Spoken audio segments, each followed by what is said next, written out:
Magandang araw, bagong Pilipinas. Narito ang Police News Express sa oras na ito. Umabot na sa higit 5,000 PNP personnel ang na-deploy sa mga affected areas sa pagsalanta ng Bagyong Enteng. Ito ang ibinahagi ni PNP spokesperson Police Colonel Jean S. Fajardo sa kanyang press briefing dito sa Campo Crame.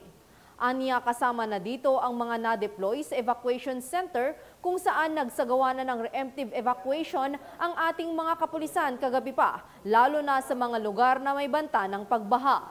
Samantala, tumutulong na rin ang PNP sa isinasagawang search, rescue and retrieval operations sa mga labis na naapektuhan ng matinding baha at malakas na buhos ng ulan na dulot ng Bagyong Enteng. As to the deployment po, as of 10 a.m. today po, ang total po ng na-deploy po nating mga personnel ay nasa around 5,234.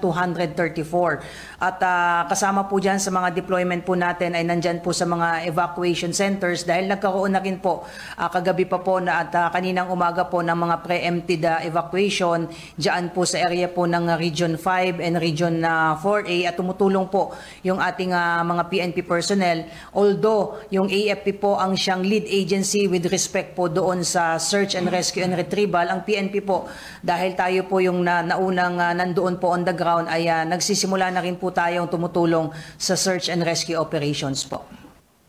At para sa iba pang napapanahong balitang pampulisya, laging tumutok sa Police News Network. Alagad ng batas, tagataguyod ng balitang pulis.